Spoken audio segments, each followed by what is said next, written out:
రామ్టాక్కి తిరిగి స్వాగతం. మహిళా రిజర్వేషన్ బిల్లు మూడింట ఒక వంతు చట్టసభల్లో మహిళలకి రిజర్వేషన్ కోసం ప్రత్యేక పార్లమెంటు సమావేశాలు ఏప్రిల్ 16 నుంచి 18 దాకా జరగబోతున్నాయి. ఏమిటి దీని ప్రత్యేకం అసలు? ఎందుకనంటే ప్రతిపక్ష పార్టీలేమో ఇప్పుడే ఎందుకంటున్నాయి, ఎన్నికలకు ముందు మీరు పెట్టడం ఏంటి, అన్ని ఎన్నికలు అయిపోయిన తర్వాత అప్పుడు ఆలోచించుకుందామని చెప్పి ప్రతిపక్ష పార్టీలు అంటున్నాయి. గవర్నమెంట్ అయితే ఇప్పుడే పెట్టాలంటుంది. దాని గురించి చెప్పే ముందు అసలు ఇప్పుడు పెట్టిన నియోజకవర్గాల పెంపు, నియోజకవర్గాల పునర్విభజన సాధ్యమవుతుందా 2029 ఎన్నికలకి? మీకు అనిపించవచ్చు చట్టం చేసింది కదా అని. చట్టం చేయటం వేరు, అమలుకు జరగాల్సినటువంటి ప్రక్రియ సుదీర్ఘ ప్రక్రియ. అదేంటో తెలుసుకోవడానికి ప్రయత్నం చేద్దాం. ముందుగా అసలు ఏంటి జరిగింది? ఈ నియోజకవర్గాల పునర్విభజన కమిషన్, డీలిమిటేషన్ కమిషన్ మనం సింపుల్గా మాట్లాడుకోవాలంటే, ఇప్పటికీ దీనికి ముందు ఇప్పటికీ 4 జరిగినాయి. స్వాతంత్ర వచ్చిన తర్వాత 4.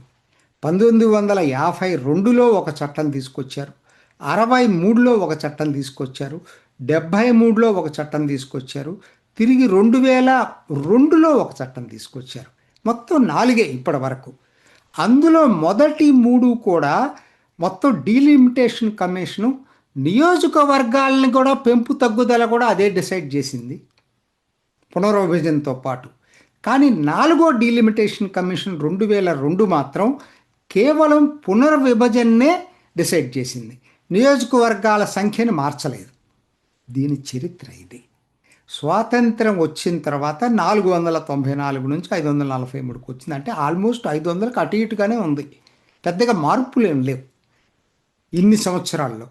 మొట్టమొదటిసారి ఇప్పుడు జరిగేది ఏంటంటే, నియోజకవర్గాల సంఖ్య మొదటిసారిగా స్వాతంత్రం వచ్చిన తర్వాత గణనీయంగా పెరగబోతుంది. 50% అంటే 816 కాబోతుంది. అయితే ఇది మీరు ఇప్పుడు అసలు ఏమిటి ఇది అనేది, చట్టం ఏంటి, పార్లమెంట్లో ఏం చేయబోతున్నారో కూడా మన స్థూలంగా ఇంతకుముందు ఒక వీడియో చేశాను, మళ్ళీ స్థూలంగా చెప్తా. ఒకటి, నియోజకవర్గాల సంఖ్యకి డీలిమిటేషన్ కమిషన్కి సంబంధం లేదు. ఫస్ట్ ఇది తెలుసుకోవాలి మనం.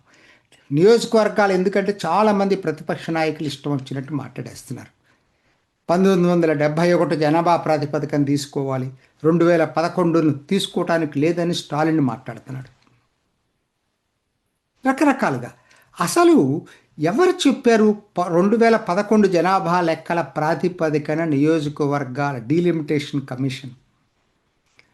నియోజకవర్గాల పెంపు అనేది 2011 జనాభా ప్రాతిపదికన జరగటం లేదు. ఏదైతే స్టాలిన్ మాట్లాడాడో అదే మోడీ చేస్తున్నాడు. 1971 జనాభా ప్రాతిపదికన ఏ నిష్పత్తి అయితే రాష్ట్రాలకు ఉన్నాయో, ఏ సంఖ్య అయితే ఉందో రాష్ట్రాలకు, ఆ నిష్పత్తిని మార్చట్లేదు ఇప్పుడు. అదే నిష్పత్తిని అట్లానే కంటిన్యూ చేస్తూ 50% అదనపు సీట్లు కేటాయిస్తున్నారు. ఆ సీట్లు కూడా ఎందుకోసం? 3/1 మహిళలకి రిజర్వేషన్ ఇవ్వటం కోసం. కాబట్టి దక్షిణాది రాష్ట్రాలకు అన్యాయం జరుగుతుందనేటువంటి వాదనకి అర్థమే లేదు.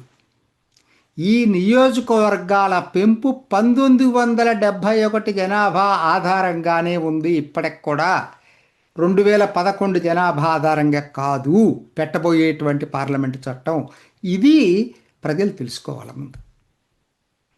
రెండోది, 2011 జనాభాని ఎందుకు మాట్లాడుతున్నారో నేను చెప్తా ఇంకొంచెం అర్థమయ్యేటట్టుగా. ఉదాహరణకి ఆంధ్రప్రదేశ్లో 42 లోక్సభ నియోజకవర్గాలు ఉన్నాయండి. ఇప్పుడు ఎన్ని అవుతాయి ఈ లెక్కన? 42 కాదు, 25 ఇప్పుడు డివైడ్ అయినటువంటిది. 25 ఎన్ని అవుతాయి ఇప్పుడు? 38 అవుతాయి 50% పెంచితే. అట్లానే అసెంబ్లీ 175 ఉన్నాయి, ఇప్పుడు 263 అవుతాయి 50% పెంచితే. అయితే ఈ పెంపుదల 1971లో తీసుకున్న నిష్పత్తి, రాష్ట్రాల మధ్య నిష్పత్తి ప్రకారమే జరుగుతుంది. కాకపోతే ఉదాహరణకు ఆ 38 లోక్సభ నియోజకవర్గాలు ఎలా ఉండాలి, దానికోసమే డీలిమిటేషన్ కమిషన్. అంతేగాని నియోజకవర్గాలది 2011 జనాభా లెక్కలు తీసుకోవట్లా. అది డివైడ్ చేయటం కోసం 2011 జనాభా లెక్కల ప్రకారంగా ఏంటంటే ఈ 38 లోక్సభ నియోజకవర్గాల్ని సగటు జనాభా ఆ రాష్ట్రం వరకే సగటు జనాభా తీసుకొని దానికి కొంచెం అటు ఇటుగా నియోజకవర్గాన్ని అడ్జస్ట్ చేస్తారు. సింపుల్ పాయింట్ ఇది. ఎక్కడా దక్షిణాది రాష్ట్రాలకు అన్యాయం జరుగుతుందండి దీంట్లో. నియోజకవర్గాల సంఖ్య పెంచడానికి 2011 జనాభాను తీసుకోవట్లా, పునర్విభజనకే తీసుకుంటున్నారు. ఇది ఇది ప్రతి ఒక్కరూ దృష్టిలో పెట్టుకోవాల్సిన అవసరం. సరే, ఇప్పుడు అసలు నా టాపిక్ వస్తాను. నా టాపిక్ ఏంటంటే, ఇప్పుడు నిజంగానే ఏప్రిల్ 16 నుంచి 18 మధ్య ఈ చట్టం పాస్ అయితే ఎప్పటి లోపల అమలు చేయాలి దీన్ని? ఎప్పుడు 2029 లోక్సభ నియోజకవర్గాలకు అని చెప్తున్నారు కదా, చెయ్యాలి అంటే టైం ఎక్కడుందండి? అంటే 2028 డిసెంబర్ లోపల కొత్త నియోజకవర్గాలు రావాలి, అంతే కదా. పెరిగినటువంటి కొత్త నియోజకవర్గాలు 2028 డిసెంబర్ లోపల రావాలి. అంటే ఆ పని ఎవరు చేయాలి? డీలిమిటేషన్ కమిషన్ చేయాలి. ఇది అందరు అనుకున్నటువంటి చిన్న పని కాదండి. ఒక్క ఉదాహరణ చెప్తాను మీకు. 2002 డీలిమిటేషన్ కమిషన్ చట్టం ప్రకారంగా అపాయింట్ అయింది జూలై 12వ తారీఖున. డీలిమిటేషన్ కమిషన్ ఇచ్చిన నివేదిక 2008 మార్చిన. అంటే సుమారుగా 6 సంవత్సరాలు పెట్టింది నివేదిక ఇవ్వటానికి. ఇది కాకతాళీయం కాదు, చిన్న పని కాదు. చాలామందికి ఇది ఏదో ఆటోమేటిక్గా చట్టం పాస్ అయిపోతే ఆటోమేటిక్గా కొత్త తరం వాళ్ళకి తెలియపోవచ్చు. దీనికి చాలా ప్రక్రియ ఉంది. 2011 జనాభాను తీసుకోవాలి, ఎన్నో దాంట్లో పరిగణలో తీసుకోవాలి. తర్వాత అన్నిటికన్నా ముఖ్యమైనది ప్రతి రాష్ట్రంలో పబ్లిక్ హీరింగ్ జరగాలి. అక్కడున్న రాజకీయ పార్టీలన్నింటినీ ఇన్వాల్వ్ చేయాలి. ఒక మీటింగ్ కాదు, వాళ్ళతోటి దఫాల వారీగా సమావేశాలు ఏర్పాటు చేయాలి. తర్వాత పూర్తయిన తర్వాత మళ్ళీ పబ్లిక్ హీరింగ్కి ఇవ్వాలి దేశం మొత్తం. ఆ తర్వాతనే నివేదిక వస్తుంది. చాలా పెద్ద ప్రక్రియ. పోయినసారి 6 సంవత్సరాల్లో జరిగింది, ఈసారి 2 సంవత్సరాల చిల్లరలో జరగాలి. చాలా చాలా కష్టమైనటువంటి పని. ఎవరు కమిషను చైర్మన్కి వస్తారో తెలియదు, కానీ ఇది చాలా క్యాపబిలిటీ ఉండాలా. జెట్ స్పీడ్లో జరగాల, యుద్ధ ప్రాతిపదికన జరిగితేనే 2 ఇయర్స్లో జరుగుతుంది, లేకపోతే కష్టం ఇది. సో ఈ విషయం తెలియకుండా ఏమైపోతుంది, పోస్ట్ ఇప్పటికే లేట్ అయిపోయింది. మీరు అనొచ్చు, మరి ప్రభుత్వానికి ఇదంతా తెలియదా ముందుగానే? ఖచ్చితంగా మిస్టేక్ ప్రభుత్వంది.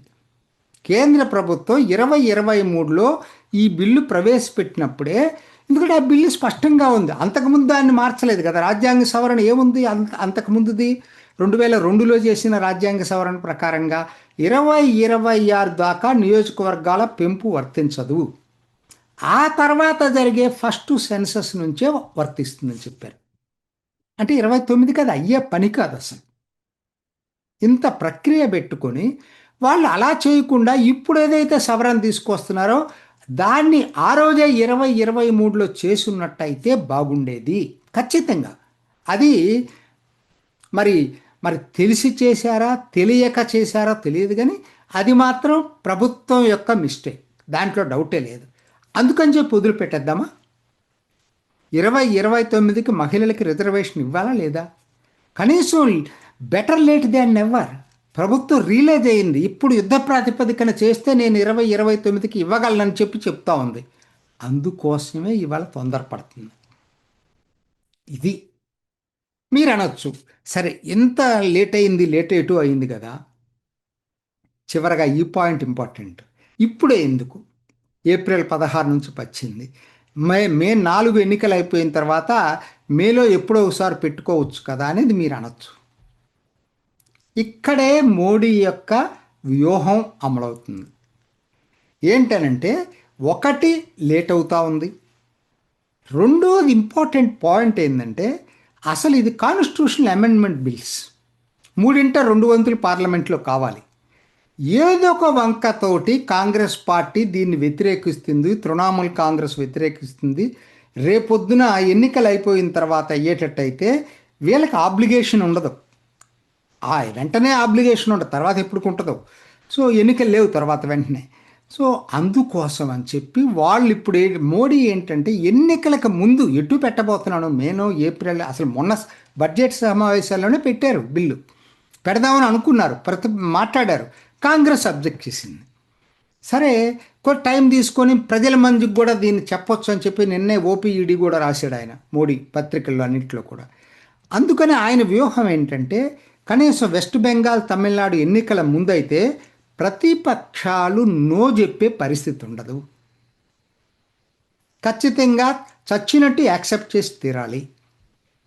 ఎందుకంటే ఆయనకు ఒకదానికే బలం లేదు, 3/2 కావాలంటే ప్రతిపక్షాలు కూడా మద్దతు ఇవ్వాలి. అది మోడీ వ్యూహం. ఓకే, దీంట్లో తప్పొప్పులకు వెళ్ళొద్దు, మెరిట్స్లోకి వెళ్ళొద్దు. మంచిదా కాదా? ఏదో విధంగా మహిళా రిజర్వేషన్ బిల్లు పాస్ అయ్యి 3/1 చట్టసభల్లో మహిళలకి అదనపు సీట్లు రావటం అనేది ప్రతి ఒక్కరూ హర్షించాల్సినటువంటి విషయం. కాబట్టి ఒకటి మనం స్థూలంగా చెప్పేది ఏంటంటే ఇప్పుడు జరగబోయేది అదనపు సీట్లు మహిళలకు ఇవ్వటం కోసం. అదే టైంలో దక్షిణాది రాష్ట్రాలకు అన్యాయం జరగకుండా 1971లో ఫిక్స్ అయిన నిష్పత్తి ప్రకారమే నియోజకవర్గాల పెంపు. ఈ రెండు స్పష్టమవుతున్నప్పుడు ఏప్రిల్ 16 నుంచి 18 మధ్య ఈ బిల్లు పాస్ అవుతుందని ఆశిద్దాం. వెంటనే డిలిమిటేషన్ కమిషన్ వేసి 2 సంవత్సరాల్లోనే నియోజకవర్గాల పునర్విభజన కసరత్తు ప్రారంభిస్తారని చెప్పి ఆశిద్దాం. ఇది ఈనాటి రామ్ టాక్. ఇంకొక ఎపిసోడ్లో మళ్ళీ కలుసుకుందాం. నమస్తే. చూసారు కదండి, మరి ఈ వీడియో కనుక మీకు నచ్చినట్లయితే ఒక లైక్ కొట్టేసి మీ అభిప్రాయాన్ని కూడా కామెంట్ బాక్స్లో తెలియజేస్తూ ఇలాంటి ఇంట్రెస్టింగ్ అప్డేట్స్ కోసం మా ఛానల్ని సబ్స్క్రైబ్ చేసుకోండి.